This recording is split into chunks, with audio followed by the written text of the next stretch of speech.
Yes, yes. It's Raphael Dawkins, Combat Radio.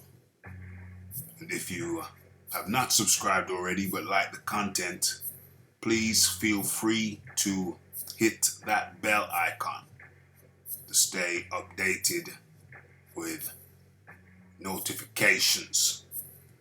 Okay, so without much further ado, let's get into it. Chris Eubank Jr. had some interesting words to say about and regarding and pertaining to the adverse findings in a sample, UKADA, UK anti-doping sample delivered by Dillian Whyte to UKADA. Okay, so without much further ado, let's get into it. Let's see what Chris Eubank Jr. had to say. Let's go. Take it away, Chris Eubank Jr. Are the real facts out there? Yeah, I mean, I don't know if anything's like solid, but you know, if it is true that he cheated and he got caught, the guy shouldn't be in boxing. Boom, boom, boom. I don't know if the real facts are out there, but if it is true that the guy cheated, then what did he say? Cool. The guy shouldn't be in boxing. The guy shouldn't be in boxing. Let's go back a little bit. But if it is true that he cheated and he got caught, the guy shouldn't be in boxing. If it is true that he cheated and got caught, then the guy shouldn't be in boxing. Some strong words by Chris Eubank Jr. And it leads me to wonder about his strong anti-doping stance. Boom, in comes Billy Joe Saunders. And we know that Billy Joe got caught for the use of a banned stimulant. Of course, these two guys fought previously. Where are we? There we are. So it leads me to suspect and wonder if Chris Eubank Jr. believes that Billy Joe was under the influence when they fought. Of course, Billy Joe won.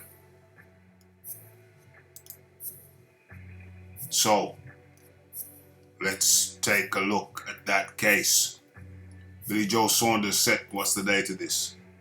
9 months old. He's more than 9 months old. Have we got a date? Do we got a date? Okay, no. But, yeah. Wednesday the 10th of October, 2018. What's that? Where are we now? August, September, October. 10 months ago. Okay. So, Saunders failed a voluntary test for banned stimulant oxylofrin. Oxylofrin. Is that the pronunciation? Okay, so Billy Joe Saunders has been denied a license by the Massachusetts State Athletic Commission and will likely be stripped of the WBO middleweight championship after failing a voluntary drug test prior to his forthcoming title defense against Demetrius Andrade. You remember this from late last year. He says voluntary drug test, but it's not strictly voluntary. Because if he declined to take it, then he would have been stripped anyway. So the term voluntary there is slightly misleading. Anyway, Saunders failed the screening for the banned performance-enhancing stimulant, oxylofrin, conducted by VADA, the Voluntary Anti-Doping Association, VADA. Supposed to take place on the 20th of October in Boston. Instead, the 29-year-old former Olympian will lose out on a 7-figure payday. That's in the millions.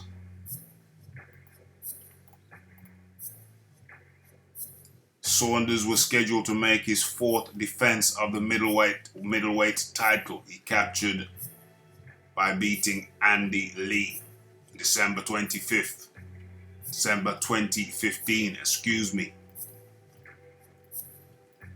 Saunders was fined £100,000, that's more than dollars, by the British Boxing Board of Control last month. That would have been September 2015, after the emergence of video footage in which he appeared to offer a woman drugs. He apologized after the images filmed from inside his car showed him speaking to the woman through the passenger side window and offering her £150 worth of drugs to perform a lewd act.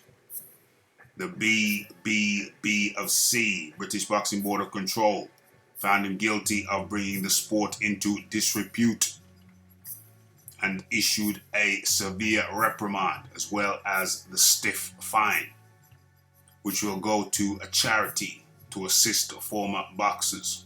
So at least that money was well spent. Okay, oxylofrin. So it leads me to wonder whether Chris Eubank Jr., who is looking for the rematch, has been influenced by the thought that Billy Joe Saunders was under the influence of oxylofrin when they fought. It leads me to wonder. As a matter of fact, let's try and get a date. Let's try and get a date of that match.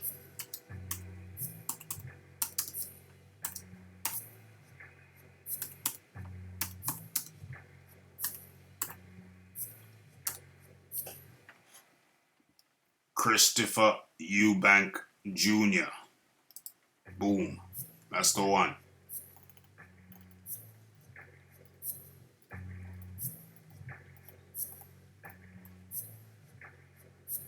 November the 29th, 2014. That was a loss. Split decision loss to Billy Joe Saunders. The 11th month, November the 29th, 2014. Yeah, makes me wonder. Let's have a quick look at oxylofrin. We know Tyson Gay and Asafa Powell, but what is oxylofrin?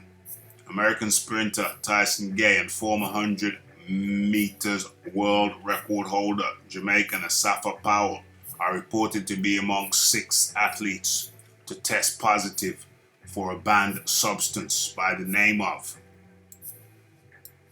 oxylofrin. So that tells us that this oxylofrin is something used in athletics. It is a performance enhancing drug, supplement. Now, yeah, we know it's used in athletics to enhance performance. I'm not going to go into the article because it's kind of muddled, but serifinin is used as a fat burner in supplements by athletes and bodybuilders, but now oxylofrin is being used as well. The claims for oxylofrin as a fat burner are fulsome, but there is a distinct lack of evidence beyond personal testimonials that it is effective. Serafinin is allowed in Australian supplements if the total consumed is less than 30 milligrams per day. Oxylofrin does not appear to have any Australian regulation. At least it's not on the poisons standard. And I have found no limits as to its inclusion in supplements. Yeah, both of these drugs are banned by the World Anti-Doping Agency, WADA. No, World Anti-Doping Agency, that's not WADA, that's something different. Because they are also stimulants. The stimulant property is directly related to oxylofrin, acting as an anti-hypertension drug and a fat burner, of sorts. Oxylofrin also binds to these receptors, as well as causing increased neurotransmitter release from sympathetic nerves, also crucial for the fight or flight response. Oxylofrin has been referred to as an amphetamine-like drug, but it is closer in structure and action to the nasal decongestant pseudoephedrine, and the body's fight or flight hormone, adrenaline. So it is an adrenaline stimulator or adrenaline-like drug. Adrenaline is as part of its action to prepare the body to run away from a threat or deal with it, increases the burning of the body's fuel and alters blood flow. It does this by binding to specific hormone receptors on the surface of the fat and muscle. Okay, I think we've done enough of that.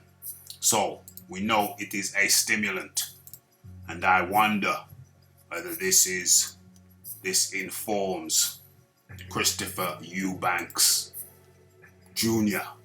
strong, staunch positioning on doping. Makes you wonder.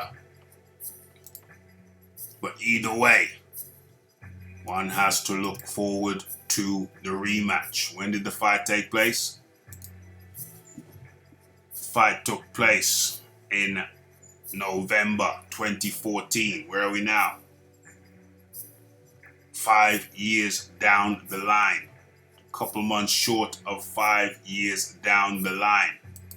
And it is certainly a fight, a rematch that would be very, very well received on British soil. Very, very well received. 5 years down the line. How would that go? Let's see it. What say you? Share your views, your thoughts, and opinions. It's Raphael Dawkins, Combat Radio. Like, subscribe, comment, share, and I'm out.